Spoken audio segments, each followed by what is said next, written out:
A rusty 30-year-old truck stood in the middle of the flood like it had already lost the battle. The engine rattled. Mud splashed against its faded doors. And standing beside it was a tired single father in soaked jeans, gripping a tow rope with trembling hands. Across from him, trapped inside a luxury Porsche surrounded by rising floodwaters, was a CEO who had laughed at him just hours earlier. But in the worst storm their town had seen in years, kindness became more powerful than pride. Before we begin, if you enjoy emotional stories about kindness, second chances, and real human connection, make sure to subscribe to Echoes of Stories, like this video, and share your thoughts in the comments below. Your support helps us bring more heartfelt stories to life. Rain hammered the streets of Millbrook, Texas, like the sky itself had cracked open. Cars crawled through flooded intersections. Emergency sirens echoed in the distance. Store owners rushed to stack sandbags outside their doors while dark clouds swallowed the afternoon sun. Daniel Carter tightened the hood of his old jacket and stepped out of his rusty 1993 Ford pickup truck. The truck looked terrible. Rust covered the sides. One headlight flickered weakly. The paint had almost completely peeled away. But Daniel loved that truck. It had belonged to his father before he passed away. It was the same truck Daniel used every morning to take his 8-year-old daughter Lily to school before heading to his small repair garage. Daniel wasn't rich. Not even close. Ever since his wife died from cancer 3 years earlier, every day had been about survival. Paying rent. Buying groceries. Keeping Lily smiling even when life felt impossible. That afternoon, Daniel drove to Harper Automotive Tower downtown to deliver a repaired generator his garage had fixed overnight. Inside the polished glass building, wealthy executives hurried through spotless halls while Daniel stood near the entrance dripping rainwater onto the shiny marble floor. Then he heard laughter. A woman in a gray designer suit stepped out of the elevator surrounded by employees. Her name was Victoria Hale, CEO of Hale Motors, one of the largest luxury dealerships in the state. She stopped when she noticed Daniel through the window beside his old truck. "That thing still runs?" she asked with a smirk. The employees laughed quietly. Daniel forced a small smile.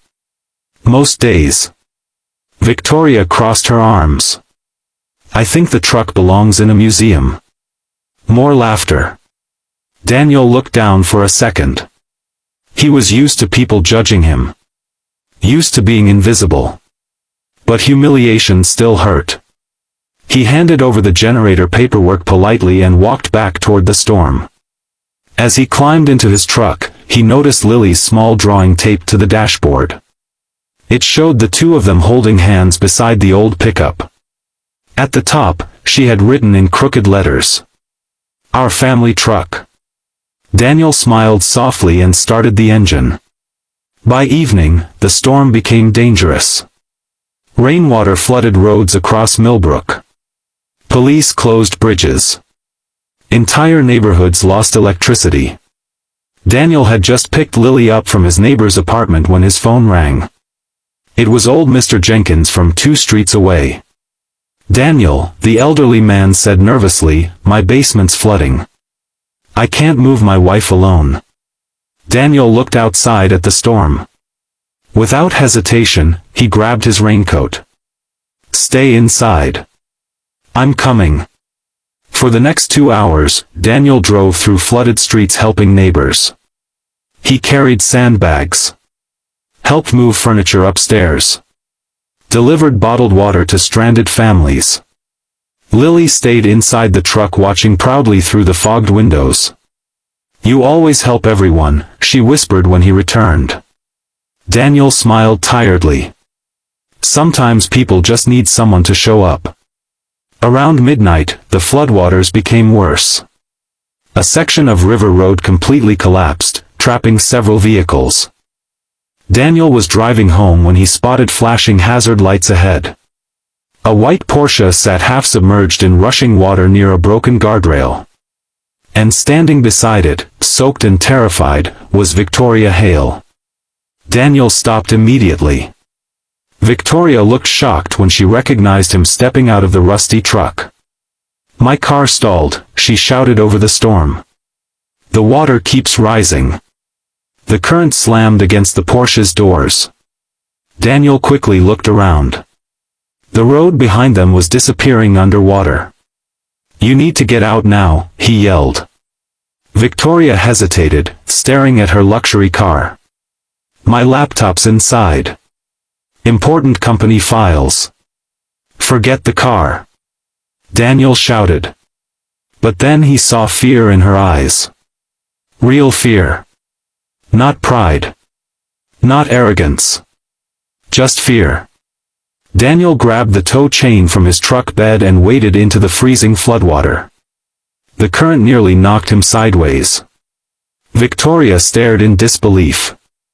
"You're helping me?" she asked. Daniel hooked the chain carefully under the Porsche. "You're stuck," he replied simply. "That's enough reason." Rain poured down his face as he climbed back into the Ford.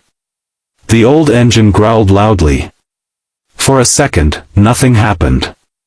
Then the truck pulled forward. Mud sprayed everywhere. Tires spun violently against the flooded road. But slowly, incredibly, the rusty old pickup dragged the Porsche free from the floodwaters. Victoria covered her mouth in shock. The same truck she mocked hours earlier had just saved her. When they finally reached higher ground, Victoria stepped out trembling. Her expensive shoes were ruined. Her makeup washed away. She looked nothing like the powerful CEO from earlier that day. Daniel handed her a blanket from the back seat. Lily leaned forward from inside the truck and offered Victoria a juice box with a shy smile. Victoria stared at the little girl for a moment before quietly accepting it. "Thank you," she whispered. Daniel nodded. "You're welcome." For a long moment, rain tapped softly against the truck roof. Then Victoria looked at Daniel with tears in her eyes. "I'm sorry," she said quietly. "About earlier. I judged you the second I saw that truck." Daniel looked down at the steering wheel. "A lot of people do." Victoria shook her head slowly.